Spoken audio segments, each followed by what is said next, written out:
Hello class 10 students. Welcome back to Prashant Bhandari's classes. आज हम जो स्टार्ट करने वाले हैं वो है हमारी नई सीरीज एसएसटी की, सोशल साइंस की, जिसमें हम पावर शेयरिंग का चैप्टर से स्टार्ट करने वाले हैं, सिविक्स का, पॉलिटिक्स का। उसके बाद हम हिस्ट्री, ज्योग्राफी, इकोनॉमिक्स, चारों का हम एक एक चैप्टर वाइज सीक्वेंस में इजीएस्ट एक्सप्लेनेशन, जैसे मैंने लिखा है, वो सीरीज लेके आने वाले हैं। इजीएस्ट एक्सप्लेनेशन प्लस जो क्यूएनए सीरीज है। क्यूएनए सीरीज मतलब क्वेश्चन एंड आंसर से मैं ये चैप्टर्स को एक्सप्लेन करने वाला हूँ, जो कि आपके लिए बहुत गेम चेंजिंग होने वाला है। मैं जनरली इंट्रो वीडियो नहीं बनाता हूँ, लेकिन इस वीडियो में मुझे ये इंट्रो वीडियो बनाना पड़ा क्योंकि जो एक दो लेक्चर्स है वो टेक्निकल ग्लिच की वजह से मेरा जो ये वीडियो दिख रहा है, ऐसा वीडियो रिकॉर्ड नहीं हुआ है। हालांकि लेक्चर रिकॉर्ड हुआ है, जो भी हमने, जैसे कि यहाँ पे ये सब कुछ देखो मैंने जो एक्सप्लेन किया हुआ है, तो ये बहुत ही अच्छे तरीके से, and it's a very interesting lecture. तो लेक्चर तो रिकॉर्ड हुआ है, लेकिन मेरा वीडियो रिकॉर्ड नहीं हुआ है ना। जो आइकॉनिक वीडियो इधर कॉर्नर में दिख रहा है वो वाला। तो इसीलिए मैंने ये इंट्रो वीडियो बनाया है। टेक्निकल ग्लिच वीडियो कैमरा का थोड़ा सा हुआ था, तो एक आध दो लेक्चर में आपको ये नहीं दिखेगा। But do watch the lecture because it's very very important, very interesting, बहुत अच्छा लेक्चर हुआ है। इसी लेक्चर में हमने बहुत छोटा लेक्चर रखा है, जिसमें मैंने बहुत ही इजी लैंग्वेज में, देखो मैंने बोला इजीएस्ट एक्सप्लेनेशन, तो बहुत ही इजी लैंग्वेज में हमने बिल्कुल सिंपल हिंदी में वो नोट्स बना के और सिंपल हिंदी में एक्सप्लेन किया है। वो नोट्स आपको डिस्क्रिप्शन में भी मिल जाएंगे। So do comment how was the lecture and see you in the other video.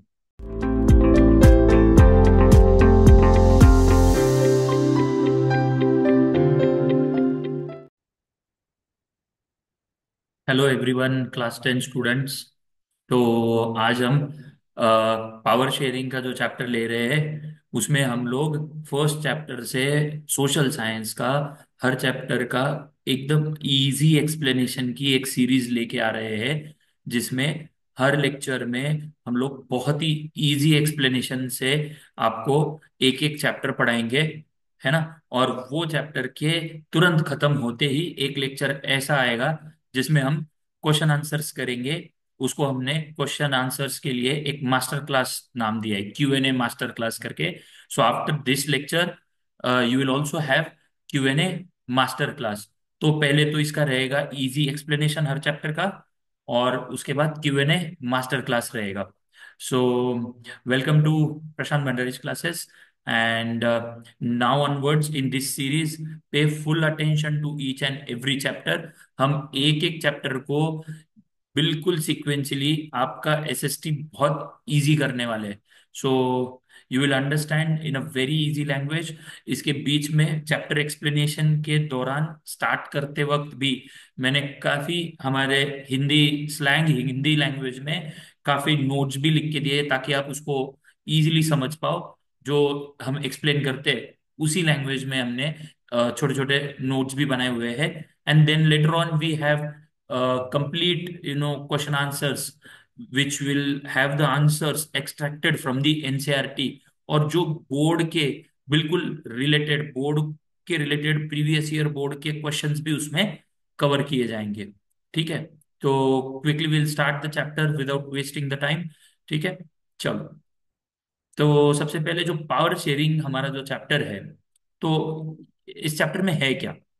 तो अगर हम देखें कि पावर शेयरिंग का सीधा मतलब क्या है, पावर शेयरिंग का मतलब क्या है, पावर को शेयर करना मतलब क्या करना।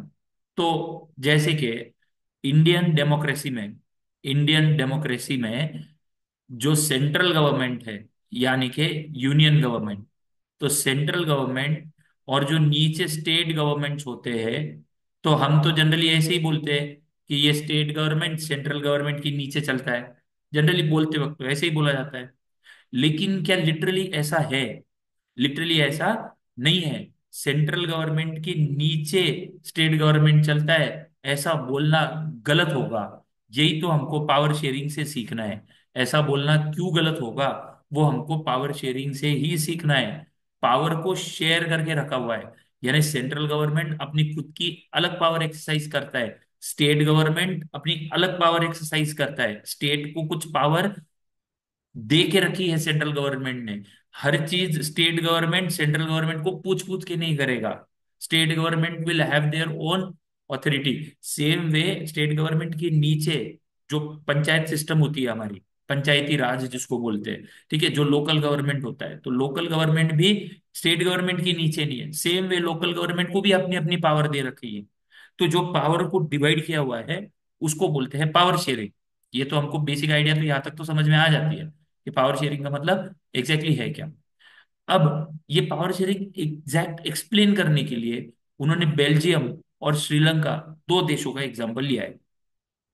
अब इन्हीं दो देशों में एक में पावर शेयरिंग होती है और एक में पावर शेयरिंग नहीं होती है।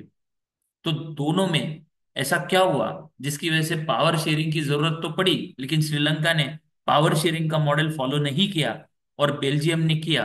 बेल्जियम ने अगर पावर शेयरिंग का मॉडल फॉलो किया तो उनके लिए कौन सी और क्या क्या चीजें अच्छी हुई, और श्रीलंका ने आज तक भी पावर शेयरिंग का मॉडल फॉलो नहीं किया, इसीलिए श्रीलंका के साथ अच्छा नहीं हुआ, ये हमको देखने को मिलेगा। तो हमने बेल्जियम और श्रीलंका का एग्जाम्पल ही क्यों चूज किया?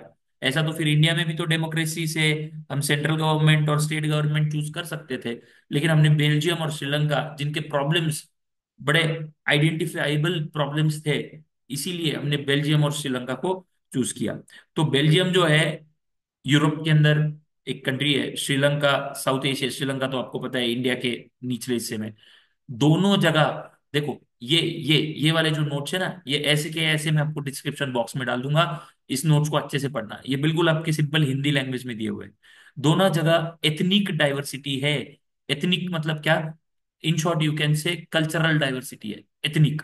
मतलब अलग अलग कम्युनिटीज रहते हैं, अलग अलग भाषा बोलते हैं, अलग अलग रिलीजन के हैं।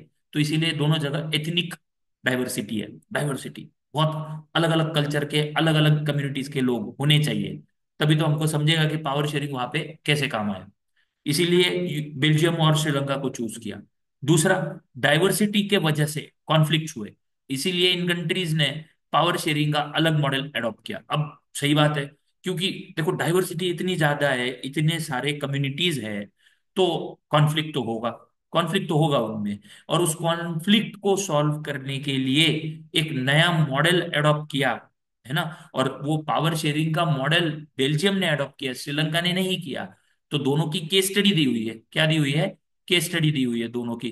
तो इस केस स्टडी के एग्जांपल से हम इसको समझ लेंगे कि पावर शेयरिंग कैसे काम करता है, और ये भी देखेंगे कि पावर शेयरिंग जरूरी है कि नहीं है, ये आपको इमीडिएटली समझ ही आ जाएगा। तो देखो हुआ क्या, बहुत इजी करके मैं आपको पूरा चैप्टर एक्सप्लेन कर देता हूँ। यही 4-5 पेजेस के नोट्स में पूरा चैप्टर इंटरेस्टिंग वे में आपको मैं एक्सप्लेन करने वाला हूँ। ठीक है, तो बेल्जियम और श्रीलंका की केस स्टडी लेनी है, ये तो हमको समझा। आगे बढ़ते हैं, बेल्जियम का पावर शेयरिंग मॉडल कैसा था वो देखने के पहले आपको प्रॉब्लम तो देखना पड़ेगा पहले, कि प्रॉब्लम एग्जैक्टली क्या है, पावर शेयरिंग क्यों करना पड़ा। तो पहले प्रॉब्लम को देख लेते हैं। तो प्रॉब्लम क्या है? प्रॉब्लम है यहाँ पे।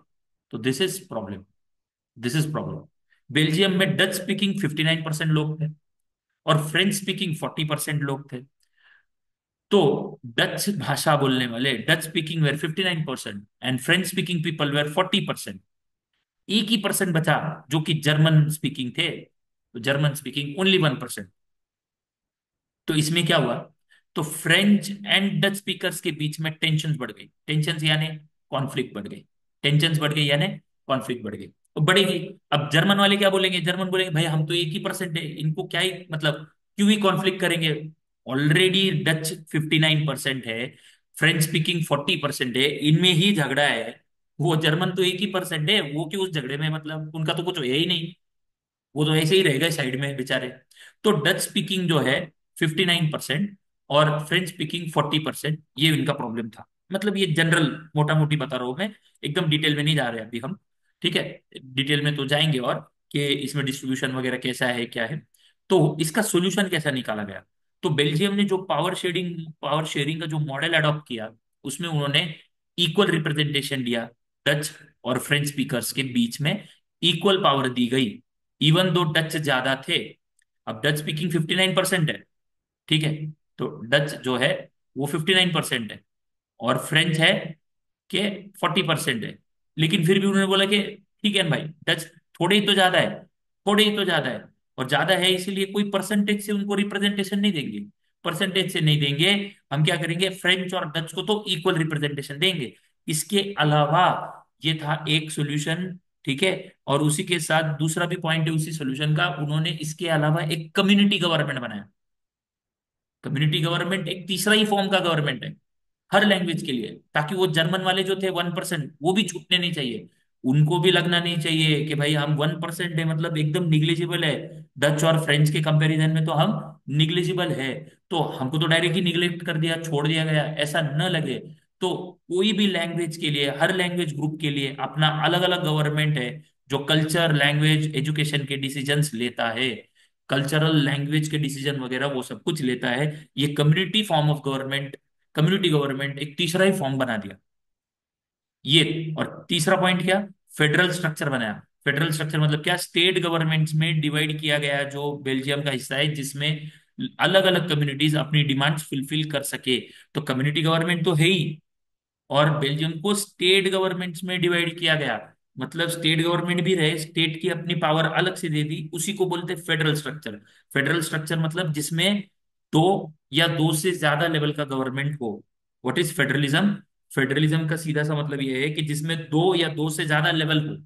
तो जैसे कि सेंट्रल गवर्नमेंट, स्टेट गवर्नमेंट, दो लेवल हो गई, दो या दो से ज्यादा लेवल चाहिए। तो बेल्जियम में भी क्या किया गया, दो से ज्यादा लेवल कर लिए गए, मतलब स्टेट को भी पावर दी गई, सेंट्रल गवर्नमेंट में भी पावर दे दी गई, स्टेट में और सेंट्रल में दोनों जगह पे इक्वल इक्वल रिप्रेजेंटेशन दिए गए डच और फ्रेंच को। ऊपर से ये जर्मन जैसे जो कि बहुत कम परसेंटेज था, उनके लिए अलग से कम्युनिटी गवर्नमेंट बनाया गया। जिसका रिजल्ट देखो, जिसका रिजल्ट आपके सामने, जिसका रिजल्ट क्या है, बहुत इंटरेस्टिंग रिजल्ट आया। बेल्जियम में पावर शेयरिंग से कॉन्फ्लिक्ट खत्म हो गया और कंट्री यूनाइटेड रही।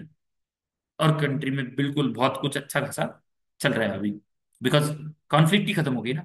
क्योंकि ये पावर शेयरिंग का मॉडल चला, ये वाला जो पावर शेयरिंग का मॉडल जो हमने ऊपर देखा, ये चला और कॉन्फ्लिक्ट ही खत्म हो गई। नहीं तो ये डच फ्रेंच झगड़ते ही बैठते, ठीक है। तो पावर शेयरिंग यहाँ पे काम किया, बहुत अच्छे तरीके से काम किया, और कॉन्फ्लिक्ट हमेशा के लिए खत्म हो गई। आगे बढ़ते हैं, श्रीलंका ने कैसा मॉडल यूज किया। तो श्रीलंका का power sharing model actually power sharing हुआ ही नहीं सही मायने में। आप देख सकते हो, पहले वही चीज, प्रॉब्लम देखते हैं क्या है। श्रीलंका भी एक एथनिक ग्रुप है, हमने पहले भी देखा था। इसमें 74% सिनालीज है और 18% तमिल पॉपुलेशन है। तो लगभग ये कुछ बेल्जियम जैसा ही है। बेल्जियम में फ्रेंच और डचीज में था, इसमें सिनालीज और तमिल में है। सिनालीज यहाँ पे थोड़े ज्यादा है, तमिल ठीक ठाक कम है, एकदम ठीक ठाक कम है, 18% है। तो श्रीलंका के गवर्नमेंट ने क्या किया, इंडिपेंडेंस मिलते ही, सिनाली ज्यादा है ना 74%, उन्होंने सिनाला लैंग्वेज को ऑफिशियल लैंग्वेज बना दिया। सिन्हाला, किसको, सिन्हाला, सिनालीज की ऑफिशियल लैंग्वेज बना दी। तो तमिल 18% तो है ना, बिल्कुल जीरो थोड़ी ना है। तो तमिल लोग जो है वो ऑफेंस हो गए, ऑफेंड हो गए। तो तमिल्स ने बोला भैया ऐसे कैसे, ये सिनाला लैंग्वेज को क्यों ऑफिशियल लैंग्वेज बनाया गया। सी, इंडिपेंडेंस के बाद सिनालीज डोमिनेटेड द गवर्नमेंट, इनने पॉलिसीज बनाई जो तमिल्स के अगेंस्ट थी। एंड लाइक सिन्हाला को ऑफिशियल लैंग्वेज बनाना, जॉब्स और एजुकेशन में तमिल्स को इग्नोर करना, जॉब और एजुकेशन और गवर्नमेंट सेक्टर में भी सिनालीज लोगों को रिजर्वेशन दिए गए, तमिल ग्रुप को निग्लेक्ट किया गया। तो तमिल ग्रुप्स ने क्या किया, प्रोटेस्ट करना शुरू किया। फिर गवर्नमेंट ने फिर भी कोई पावर शेयरिंग मॉडल यूज नहीं किया गवर्नमेंट ने, और फिर ऐसे बड़े बड़े तमिल ग्रुप बने। कुछ तमिल ग्रुप जो बाद में उन्होंने कुछ टेररिज्म का फॉर्म ले लिया, और टेररिज्म के फॉर्म की वजह से श्रीलंका में हुआ सिविल वॉर। श्रीलंका में क्या हुआ, हुआ सिविल वॉर। और सिविल वॉर जो कि 25 साल से ज्यादा चली, और श्रीलंका को इकोनॉमिकली और सोशली वीक कर दिया। और आज भी हम देखते हैं कि श्रीलंका जो है इकोनॉमिकली और सोशली भी काफी वीक कंट्री है। तो ये इसका रिजल्ट है। तो दोनों रिजल्ट में क्या समझा, बेल्जियम में पावर शेयरिंग मॉडल किया, पावर शेयर करके दिया, इक्वल उनको अपॉर्चुनिटीज दी, इक्वल उनको पावर शेयर करके देने की वजह से बेल्जियम मॉडल वर्क किया, एंड बेल्जियम अभी सुख में है। लेकिन श्रीलंका जो है वो दुख में है, क्योंकि श्रीलंका इकोनॉमिकली और सोशली वीक आज इसीलिए बना क्योंकि इनका कॉन्फ्लिक्ट खत्म करने के लिए सरकार ने ऐसा कोई पावर शेयरिंग मॉडल नहीं किया। तो एक जनरल बेसिक आपको मैंने बहुत सिंपल लैंग्वेज में यहाँ पे मैंने बताया कि ये दोनों केस स्टडी में क्या हुआ। तो अभी इस पे से क्या समझ में आता है, पावर शेयरिंग क्यों जरूरी है। तो फर्स्ट ऑफ ऑल हमने देखा कि it will avoid the conflicts, it will avoid the conflicts. तो कॉन्फ्लिक्ट अवॉइड करने के लिए चाहिए, जो कि बेल्जियम में अवॉइड हुई। जब अलग अलग कम्युनिटीज साथ में रहेगी तो झगड़ा तो होगा। तो अलग अलग कम्युनिटीज को इक्वल राइट्स मिलते हैं तो कंट्री स्टेबल रहती है, तो कॉन्फ्लिक्ट अवॉइड होती है। फर्स्ट थिंग, पावर शेयरिंग जरूरी है। सेकंड, डेमोक्रेसी का बेसिक प्रिंसिपल भी वर्क करता है। डेमोक्रेसी यही बोलता है ना, democracy says that there should be equality, there should be equality among all the citizens, among all the citizens. यही तो फिर काम हुआ ना, सारे सिटीजन्स में इक्वालिटी हुई। पावर शेयरिंग में डेमोक्रेसी का एक इंपॉर्टेंट प्रिंसिपल है जिसमें हर ग्रुप को इक्वल से मिलता है, यानी हर एक अपना अपना इक्वालिटी का राइट एक्सरसाइज कर सकता है। ये पावर शेयरिंग इसी के लिए जरूरी है कि बेसिक प्रिंसिपल भी फॉलो होता है, कॉन्फ्लिक्ट भी नहीं होती है। ठीक है। अब पावर शेयरिंग दो तरीके से किया जा सकता है। इंडिया की खास बात यह है कि इंडिया में दोनों तरीके होते हैं पावर शेयरिंग के। मतलब सिर्फ पावर शेयरिंग ही नहीं होता है, पावर शेयरिंग तो होता ही है, इसके अलावा दोनों forms of power sharing India में देखने को मिलते हैं। One is horizontal power sharing and one is vertical power sharing, both forms. किसी देश में तो एक ही फॉर्म देखने को मिलता है, लेकिन पावर शेयरिंग देखने को मिलता है, यही बड़ी बात है।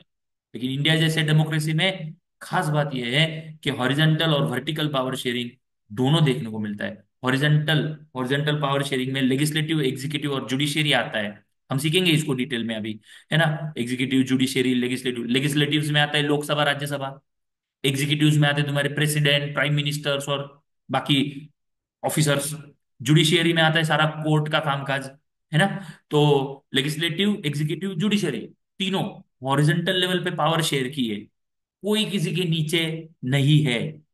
वर्टिकल पावर में क्या आता है, सेंट्रल गवर्नमेंट, फिर स्टेट गवर्नमेंट, फिर पंचायती राज यानी लोकल गवर्नमेंट, इनके बीच में भी पावर डिवाइड किया है। ये वर्टिकली पावर डिवाइड किया हुआ है, इसलिए vertical power sharing. And horizontal में लेजिस्लेटिव, एग्जीक्यूटिव और जुडिशियरी में पावर शेयरिंग। क्या ये चीज समझ में आ गई।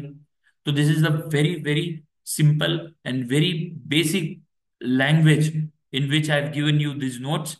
ये हर चैप्टर को स्टार्ट करते वक्त आपको ऐसे ही लैंग्वेज में, बिल्कुल सिंपल हिंदी में ये नोट्स आपको मिलेंगे, सो दैट कभी भी चैप्टर को स्टार्ट करते वक्त आपको एक दिमाग में उसका एक आपको ना परफेक्शन दिमाग में रहे कि हाँ भाई ऐसे ऐसे ये चीज होती है।